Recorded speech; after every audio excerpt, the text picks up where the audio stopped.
आज हम लोग क्लास 10 का पीरियोडिक टेबल पढ़ने जा रहे हैं। चलो स्टार्ट करते हैं। पहला है पीरियोडिसिटी। पीरियोडिसिटी मतलब the repetition of same properties after definite interval. कोई भी एक डेफिनेट इंटरवल पे कुछ भी चीज कुछ भी रिपीट होती है तो उसको हम पीरियोडिसिटी कहते हैं। ठीक है, जैसे कि रात के बाद दिन आती है तो ये रिपीट हुआ ना, ऐसा नहीं है कि रात है तो हमेशा रात रहेगा। वीक जैसे कि Monday Tuesday Wednesday Thursday Friday Saturday again back to Monday, तो ये चीजें रिपीट हो रही है। मंथ हो गया, वीक हो गया, डे एंड नाइट हो गया, तो ये सब पीरियोडिसिटी हुआ। दूसरा classification, grouping of element on the basis of similar properties. मतलब हमें एलिमेंट को ग्रुप करना है, जो सिमिलर प्रॉपर्टीज के एलिमेंट है उसको हमें एक ग्रुप में डालना है, पुट करना है। जिसकी एलिमेंट की प्रॉपर्टी सेम है उसको एक ग्रुप में पुट करना है, उसको ही हम क्लासिफिकेशन कहते हैं। अब आप लोग शॉप या तो ग्रोसरी शॉप, कहीं स्टेशनरी शॉप कर जाते होंगे तो देखते होंगे कि चॉकलेट एक तरफ रखा रहता है, तुम्हारा चिप्स एक तरफ रखा रहता है, बिस्किट का पैकेट एक तरफ रखा रहता है। अब जो तुम्हें चाहिए वो उठा लो। मतलब कि सिमिलर, जो एक समान है उसको एक ग्रुप में रखा है, एक कॉर्नर पे रखा है। ठीक है। Lavoisier classified the element into metal and non metal. एक साइंटिस्ट थे लेवोइसियर, उन्होंने मेटल एंड नॉन मेटल को क्लासिफाई किया कि मेटल क्या होता है, नॉन मेटल क्या होता है। एलिमेंट में बताया कि ये मेटल होता है, ये नॉन मेटल होता है। किन्होंने बताया? लेवोइसियर ने। और हमारा मॉडर्न पीरियोडिक टेबल कैसे आया, कहाँ से आया, किसने क्या बताया, तो यही हम देखेंगे history of modern periodic table. कि मॉडर्न पीरियोडिक टेबल को बनने जब तैयार हुआ तो किन किन लोगों ने क्या क्या दिया। पहला है 1817 में डोवर्नियर ट्रायड, ये इन्होंने दिया। 1866 में न्यूलैंड्स लॉ ऑफ ऑक्टेव, 1869 में मेंडलीफ पीरियोडिक टेबल, फिर 1913 में हेनरीज मोजले मॉडर्न पीरियोडिक टेबल। तो अचानक से मॉडर्न पीरियोडिक टेबल नहीं आया, 204 ईयर्स लगे इसको आने में। मतलब 200 से ज्यादा साल लगे अपना मॉडर्न पीरियोडिक टेबल को बनने में। ठीक है, अब चलो पढ़ते हैं Dobereiner triad. Dobereiner triad, he tried to arrange the element with similar properties into group।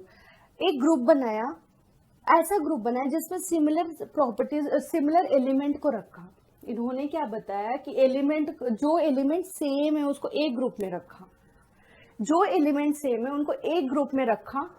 किन्होंने बताया? डोवर्नियर ने। और क्या बोले? He identified some group had 3 element each, so he called each group triad. तो क्या हुआ, जो एलिमेंट को एक ग्रुप में रखा उन्होंने उसको ट्रायड कहा। मतलब कि 3 एलिमेंट एक ग्रुप में रखा, 3 एलिमेंट की प्रॉपर्टी सेम थी इसलिए उन्होंने एक ग्रुप में रखा उसको। अब 3 था इसलिए ट्रायड नाम पड़ा।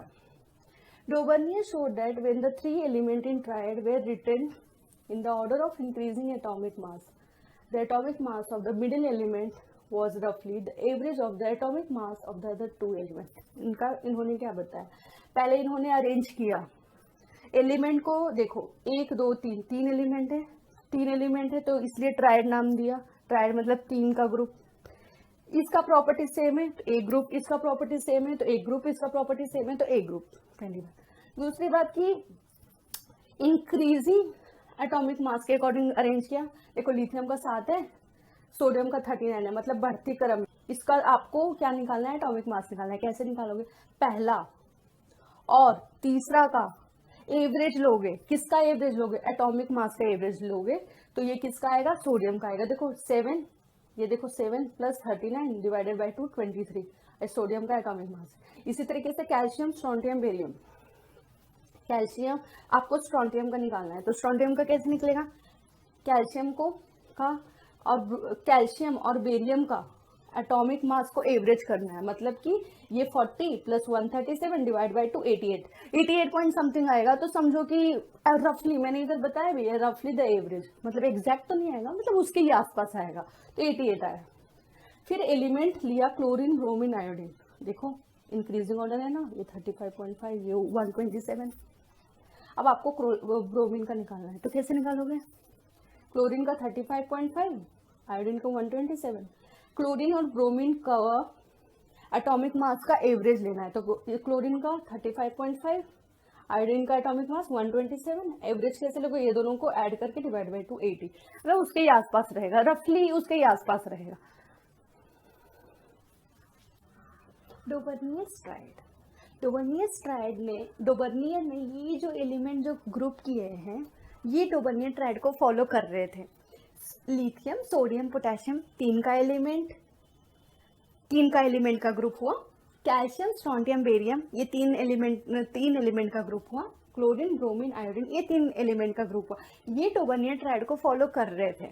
जैसे लिथियम का एटॉमिक मास कितना है, yes you are right, 7। Potassium का एटॉमिक मास कितना है, यस यू आर राइट, 39। तो 7 प्लस 39 डिवाइड बाई 2 करोगे 23 आएगा। वो जो 23 है वो क्या है, 23 जो है वो सोडियम का एटॉमिक मास है। इसका मतलब क्या किया हमने, डोबर्नियर ट्राइड ने यही तो बताए थे ना कि पहला और तीसरा का एवरेज एटॉमिक मास करोगे तो मिडिल एलिमेंट का आ गया। तो ये फॉलो कर रहा था इनका, जो ये एलिमेंट, ये जो तीन एलिमेंट का जो ग्रुप बनाए थे, ये डोबर्नियर ट्राइड को फॉलो कर रहे थे। फिर आप पढ़ते हैं लिमिटेशन ऑफ डोबर्नियर ट्राइड। अब इनके क्या लिमिटेशंस थे, क्या ड्रॉबैक्स थे, क्या इशू थे डोबर्नियर ट्राइड के, वो अब देखते हैं। उस टाइम तक बहुत सारे एलिमेंट थे डिस्कवर, बट सारे डोबर्नियर ट्राइड को फॉलो नहीं कर रहे थे, तो वही उनके लिमिटेशन हो गए, हुए कि नहीं। अब भैया उतने सारे एलिमेंट उस टाइम तक डिस्कवर थे, बट सारे डोबर्नियर ट्राइड को फॉलो नहीं कर रहे थे, कुछ ही कर रहे थे। कुछ कौन सा कर रहे थे, ये ही सब कर रहे थे फॉलो, सारे नहीं कर रहे थे। जो सारे नहीं कर रहे थे वही लिमिटेशंस हो गए डोबर्नियर ट्राइड के। देखो, all known element could not be classified into group of tried on the basis of their properties. नहीं कर पा रहे थे सारे एलिमेंट डोबर्नियर ट्राइड को follow. Not all obey the law of tried, सारे एलिमेंट जो है वो डोबर्नियर ट्राइड को फॉलो नहीं कर रहे थे, है कि नहीं। अब बोलोगे कौन सा ऐसा हुआ, एग्जाम्पल बता दो मैडम, तो वही तो एग्जाम्पल बता रही हूँ, देखते हैं। नाइट्रोजन फैमिली, इसमें एलिमेंट कौन कौन से हैं, नाइट्रोजन, फॉस्फोरस और आर्सेनिक। तो आप क्या करो, नाइट्रोजन का जो एटॉमिक मास है और आर्सेनिक का जो एटॉमिक मास है उसको आप एवरेज ले लो। तो नाइट्रोजन का एटॉमिक मास कितना है, 14 प्लस 74.9 डिवाइड बाई 2 आप जब करोगे तो कितना आएगा, 44.45 आएगा। बट रियलिटी में फॉस्फोरस का एटॉमिक मास कितना है, 31, और आया कितना एवरेज मास ऑफ इसका जब आपने निकाला नाइट्रोजन एंड आर्सेनिक का, 44.45। बहुत ज़्यादा डेविएशन है, 10 से ज़्यादा का डेविएशन है। इतना डेविएशन नहीं लेंगे, आप ही बोलो, मैंने बोला था अप्रोक्सीमेटली ले सकते हैं, बट इतना डेविएशन, ये 31 वो 44, 10 से ज़्यादा का डिफरेंस है, तो इतना हम नहीं लेंगे। तो यहाँ पे अपना डोबर्नियर ट्राइड जो है वो फेल हो गया, मतलब कि डोबर्नियर ट्राइड यहाँ पे फॉलो ही नहीं हुआ। एक देखो, in this case the atomic mass of phosphorus is not equal to average mass of other two elements, that is nitrogen and arsenic. So this group do not obey Dobernier's law of triad. तो ये जो group है, ये nitrogen family का जो group है वो डोबर्नियर law of tried follow नहीं कर पाया। सा, री, ग, म, प, ध, नी। अब आप सोच रहे होंगे मैं ये क्यों बोल रही हूँ, चलो देखते हैं। Newlands law of octave, Newlands ने क्या बताया, he arranged the element in the order of increasing atomic mass. उन्होंने एलिमेंट को इंक्रीजिंग एटॉमिक मास में अरेंज किया। दूसरा वो और क्या बताते हैं, he found that every eighth element had properties similar to that of first. उन्होंने बताया कि जो 8वां एलिमेंट है उसकी प्रॉपर्टी सेम है फर्स्ट एलिमेंट की तरह, मतलब जो 8th एलिमेंट होगा वो फर्स्ट एलिमेंट की प्रॉपर्टी सेम बताएगा, ठीक है। He compared this found in the music. उन्होंने देखा ये म्यूजिक जैसे रिपीट होता है म्यूजिक, वैसे ही इन्होंने फाउंड किया कि ये तो रिपीट हो रहा है, 8th एलिमेंट की प्रॉपर्टी सेम हो रही है फर्स्ट एलिमेंट की प्रॉपर्टी की तरह। So he called it the law of octave. फिर उन्होंने उसको लॉ ऑफ ऑक्टेव बोला। ऑक्टेव मतलब, अब देखो 8th एलिमेंट, तो 8th एलिमेंट की प्रॉपर्टी सेम हुआ फर्स्ट एलिमेंट की तरह, इसलिए law of octave. It is known as Newlands law of octave. यही हो गया न्यूलैंड्स लॉ ऑफ ऑक्टेव। अब क्या, अब देखते हैं कि ये सही में फॉलो हुआ कि नहीं। उस टाइम तक कितना 56 एलिमेंट डिस्कवर थे। फिर हाइड्रोजन हाइड्रोजन हाइड्रोजन से स्टार्ट हुआ, जो उसका सबसे कम एटॉमिक मास है। हाइड्रोजन से स्टार्ट हुआ, थोरियम तक एंड हुआ। अब बोलेंगे इसमें थोरियम नहीं है, तो ये पार्ट ऑफ टेबल है, ठीक है। टोटल उस टाइम 56 एलिमेंट थे, हाइड्रोजन से स्टार्ट हुआ, थोरियम तक एंड हुआ। अब देखते हैं the properties of lithium and sodium found same. अब देखो इसमें कौन सा है, लिथियम एंड सोडियम है। देखो यदि आप लिथियम पे 1 नंबर डाल रहे हो, 1 2 3 4 5 6 7 8। अब आप देखो सोडियम क्या है, 8th एलिमेंट है, और लिथियम क्या है, फर्स्ट। तो जो 8th एलिमेंट है उसकी प्रॉपर्टी सेम होगा पहला एलिमेंट का। यही तो बता रहे हैं न्यूलन लॉ ऑफ ऑक्टेव, यही तो बता रहे हैं। जो 8th एलिमेंट है उनकी प्रॉपर्टी सेम होगी फर्स्ट एलिमेंट की तरह, यही है न्यूलन लॉ ऑफ ऑक्टेव। देखो the properties of lithium and sodium found same. ये देखो लिथियम और सोडियम की प्रॉपर्टी सेम है, और किस किस की प्रॉपर्टी सेम होगी, sodium is the 8th element after lithium. अब क्या देखते हैं, beryllium and magnesium resemble each other. Beryllium and magnesium को देख लेते हैं।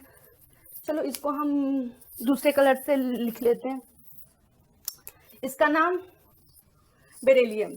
चलो इसको बेरिलियम को एक इधर ये ग्रीन कलर से 1 2 3 4 5 6 7 8। जो 8th एलिमेंट है मैग्नीशियम, उसकी प्रॉपर्टी सेम है फर्स्ट एलिमेंट की तरह। तो हमारा फर्स्ट एलिमेंट क्या है, बेरिलियम। इसका मतलब है मैग्नीशियम की प्रॉपर्टी सेम होगा बेरिलियम की तरह। 8th एलिमेंट की प्रॉपर्टी सेम है फर्स्ट एलिमेंट की तरह। अब हम लिमिटेशन पढ़ते हैं। Limitation, law of octave was applicable only up to calcium. जो कैल्शियम है यहीं तक लॉ ऑफ ऑक्टेव वैलिड था, उसके बाद जो लॉ ऑफ ऑक्टेव वैलिड नहीं हुआ। इसका मतलब है कैल्शियम के बाद 8th एलिमेंट की प्रॉपर्टी फर्स्ट एलिमेंट की तरह शो नहीं कर रहा था, सिर्फ कैल्शियम तक ही वैलिड था।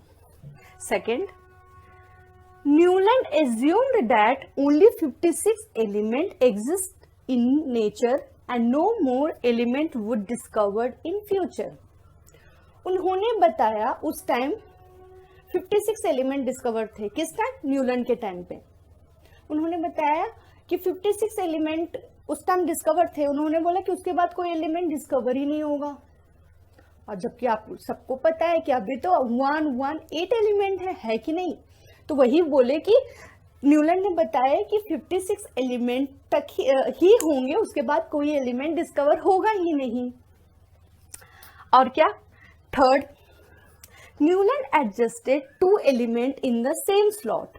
उन्होंने 2 एलिमेंट को एक स्लॉट में रखा। ये देखो CO एंड Ni एक ही स्लॉट में रखा है। Ce एंड La को भी एक स्लॉट में रखा है।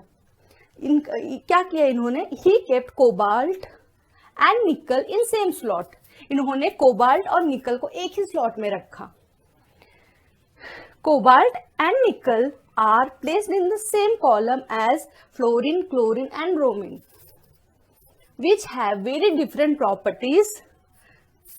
इन्होंने क्या किया, कोबाल्ट और निकल को एक ही उन्होंने कोबाल्ट और निकल को किस में रखा, फ्लोरीन, क्लोरीन, ब्रोमीन के ही मतलब कि किस में, कॉलम में रखा, जो कि इसकी प्रॉपर्टी पूरी तरीके से डिफरेंट है।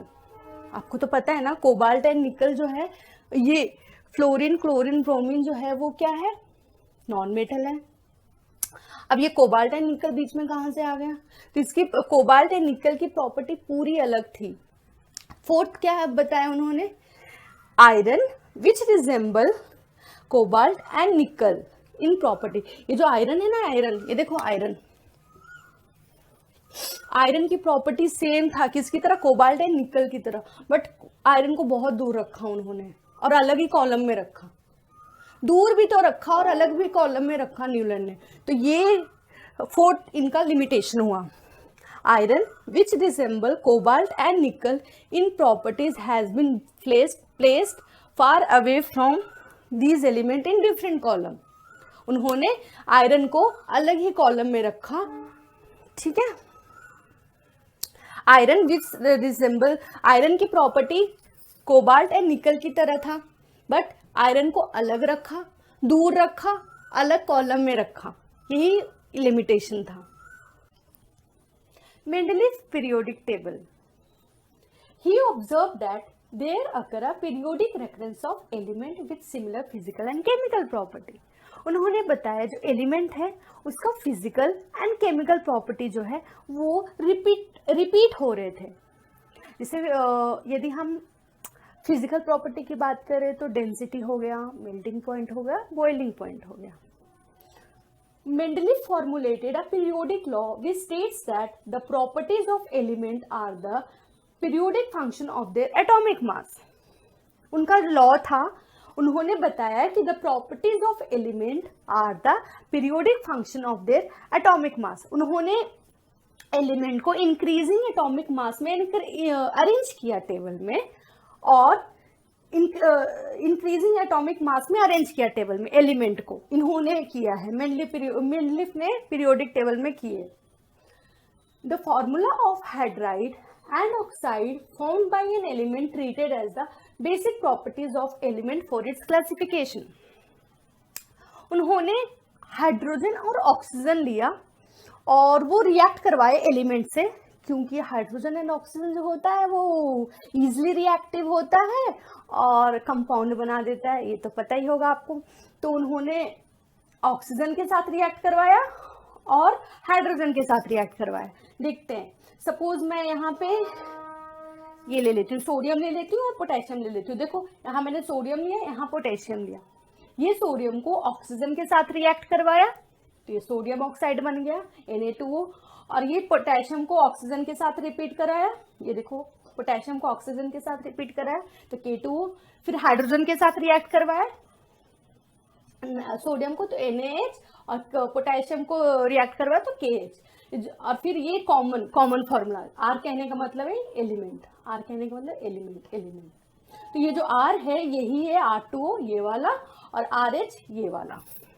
अब दूसरा इसमें देख लेते हैं, इसमें फॉलो हो रहा है। जब हमने ये देखा कि सोडियम और पोटेशियम का केमिकल प्रॉपर्टी सेम हो रहा था, सोडियम और पोटेशियम का केमिकल प्रॉपर्टी सेम हो रहा था, जब वो हाइड्राइड और ऑक्साइड बना रहे थे तब उसका प्रॉपर्टी सेम हो रहा था।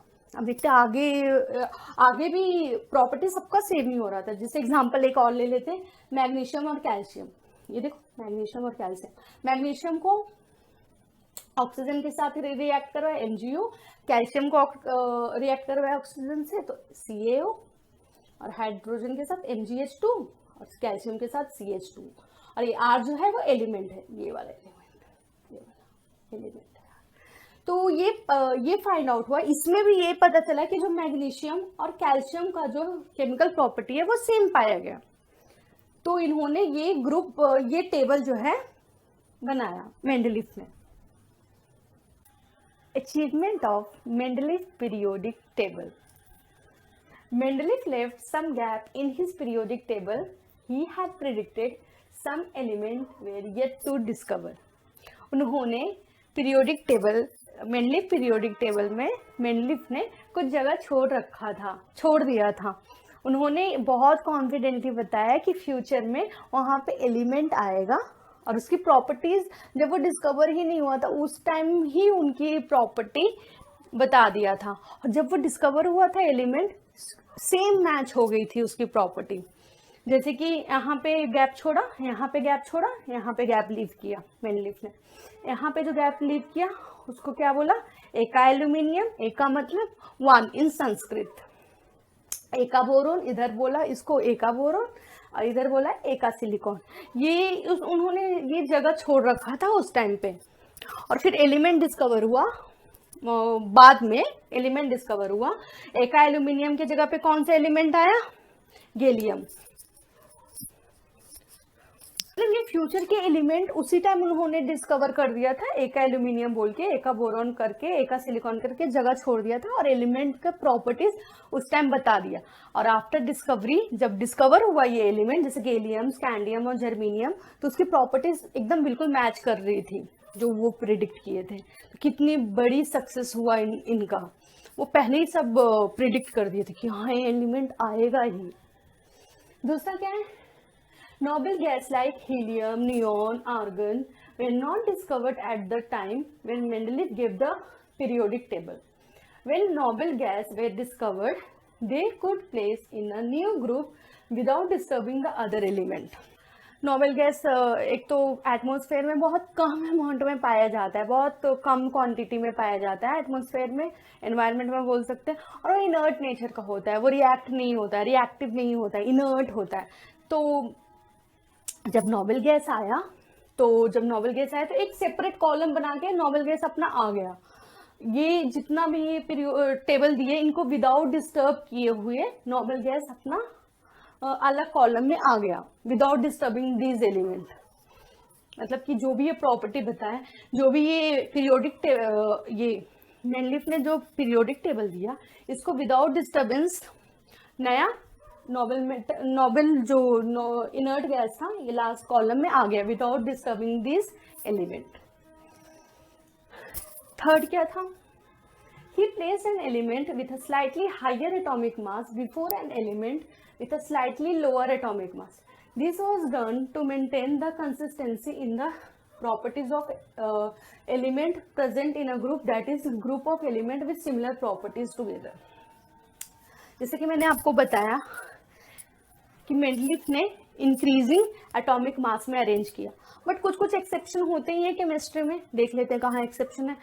तो ये क्यों किया, मतलब कि देखो ये कोबाल्ट को देखो और निकल को देखो, कोबाल्ट का एटॉमिक मास है 58.93 और इसका है 58, निकल का है 58.71। फिर भी कोबाल्ट को पहले रखा और निकल को बाद में रखा, जबकि निकल की एटॉमिक मास कम है फिर भी इसको बाद में रखा, और कोबाल्ट का एटॉमिक मास ज्यादा है पर इसको पहले रखा, क्योंकि मेंटेन करना चाहते थे कंसिस्टेंसी, जो उसका प्रॉपर्टीज, उसके नीचे का जो ग्रुप का प्रॉपर्टी है उसको मेंटेन करना था। जैसे कि निकल की जो प्रॉपर्टी है, ये निकल इज, ये पैलेडियम और प्लैटिनम, ये जो इसका नीचे का जो ग्रुप है इसकी निकल की property same as it is same है प्लैडियम एंड प्लैटिनम की तरह, और ये कोबाल्ट की प्रॉपर्टी सेम है RH और IR की। Limitation of Mendeleev periodic table, hydrogen position was not justified in Mendeleev periodic table. He position hydrogen in the first column above alkali metal. Mendeleev ने hydrogen को first group में रखा। उन्होंने देखा कि जो हाइड्रोजन का इलेक्ट्रॉनिक कॉन्फ़िगरेशन है वो एल्कली मेटल से मिलती जुलती थी, मतलब सेम था, रिजेंबल था, इसलिए उन्होंने ग्रुप 1 में हाइड्रोजन को रखा। और जो हाइड्रोजन है वो जब सल्फर, ऑक्सीजन और जो हैलोजन है उसके साथ जब रिएक्ट करता है तो सेम कंपाउंड बनाता है जो एल्कली मेटल बनाता है। बट कॉन्ट्राडिक्शन कब आया, जब हाइड्रोजन की प्रॉपर्टी सेम हो रही थी ग्रुप 7 से भी। इसका मतलब है कि जो हाइड्रोजन है उसकी प्रॉपर्टी ग्रुप 7 की तरह मिलती जुलती थी। अब तो बहुत कॉन्ट्राडिक्शन हो गया, अब तो बहुत प्रॉब्लम हो गया कि यार हाइड्रोजन को यहाँ ग्रुप 1 में रखें, ग्रुप 7 में रखें। अब ग्रुप 7 में जो हैलोजन है जैसे फ्लोरीन, क्लोरीन, ब्रोमीन, ये जो है डायएटॉमिक मॉलिक्यूल बनाता है, और हमारा हाइड्रोजन भी डायएटॉमिक मॉलिक्यूल बनाता है। तो अब कॉन्ट्राडिक्शन हो गया कि हाइड्रोजन को फर्स्ट ग्रुप में रखें या ग्रुप 7 में रखें। कॉन्ट्राडिक्शन हो गया, मतलब प्रॉब्लम हो गई। बट मेंडलीफ ने बताया, उन्होंने बताया कि उन्होंने फर्स्ट ग्रुप में हाइड्रोजन को रखा। ये लिमिटेशन हुआ पहला। Second, the discovery of isotope revealed another limitation of Mendeleev periodic table. जब मेंडलीफ ने पीरियोडिक टेबल बनाया तो उस टाइम तक आइसोटोप डिस्कवर नहीं हुए थे, बहुत बाद में आइसोटोप्स आए। आइसोटोप्स में क्या होता है, एटॉमिक मास अलग अलग होता है, और मतलब सेम, उसकी प्रॉपर्टीज सेम होती है, सिमिलर प्रॉपर्टीज होती है, उसका एटॉमिक मास अलग अलग होता है बट सेम एटॉमिक नंबर होता है। एटॉमिक मास बट अलग अलग होता है। जैसे हम हाइड्रोजन का देख लेते हैं, हाइड्रोजन का क्या होता है, प्रोटियम, ड्यूटीरियम, ट्रिटियम होता है, 1H1। जैसे हाइड्रोजन का ही देख लेते हैं, 1H1, 1H2। जैसे ये प्रोटियम हुआ, ये ड्यूटीरियम हुआ, ये ट्रिटियम हुआ। अब इसका ये जो है एटॉमिक मास जो है वो सबका अलग अलग है। देखो एटॉमिक मास। अब तो वही आया कि अब हाइड्रोजन को अब हम उन्होंने कैसे अरेंज किया, इंक्रीजिंग एटॉमिक मास में अरेंज किया। अब इसका हाइड्रोजन का 3 एटॉमिक मास है, वो देखो देखो तुम ही देखो। अब उसको कहाँ पे रखेंगे, अलग अलग तो नहीं रख सकते ना। क्यों, क्योंकि इसका जो प्रॉपर्टी है सेम है, सेम ही एलिमेंट हुआ ना हाइड्रोजन तो सेम ही एलिमेंट हुआ, उसकी प्रॉपर्टी तो सेम ही है ना हाइड्रोजन की तरह, सिर्फ उसका एटॉमिक मास अलग अलग है। तो हम इसमें अलग अलग नहीं रख सकते क्योंकि हाइड्रोजन तो सेम है, सेम एलिमेंट है, सेम इसका केमिकल प्रॉपर्टी है, तो अलग अलग नहीं रख सकते। तो ये जो है वो लिमिटेशन हुआ मेंडलीफ का। थर्ड क्या होता है, third, the atomic mass do not increase in a regular manner, so it was not possible to predict how many element could be discovered between two element। मतलब कि इतना वेरी हो रहा था एटॉमिक मास में कि हम बता नहीं पा रहे थे कि उसमें कितना एलिमेंट आएगा। एग्जाम्पल देख लेते हैं, है कि नहीं, उससे ज्यादा अच्छे से समझ में आएगा। जैसे ये एंटीमनी देखो और ये टेल्यूरियम देखो। देखो एंटीमनी का एटॉमिक मास कितना है, 121.75, और टेल्यूरियम का एटॉमिक मास कितना है, 127.60। अराउंड 5 का डिफरेंस है, 5 या 6 के आसपास, 6 यूनिट का डिफरेंस इन दोनों के बीच में एटॉमिक मास में, बहुत ह्यूज डिफरेंस है। तो ये एटॉमिक मास में इतना इंक्रीज डिफरेंस था कि हम बता ही नहीं पा रहे थे कि एंटीमनी और टेल्यूरियम के बीच में कितना बीच में एलिमेंट आएगा, कितना डिस्कवर होगा, ये बता नहीं पाए थे मेंडलीफ ने कि दो एलिमेंट के बीच में कितना एलिमेंट फ्यूचर में डिस्कवर होगा, ये वो नहीं बता पा रहे थे। कि नेक्स्ट क्लास में हम मॉडर्न पीरियोडिक टेबल पढ़ेंगे। तो जब तक के लिए like, share and subscribe, because your one subscribe will motivate me to make more videos.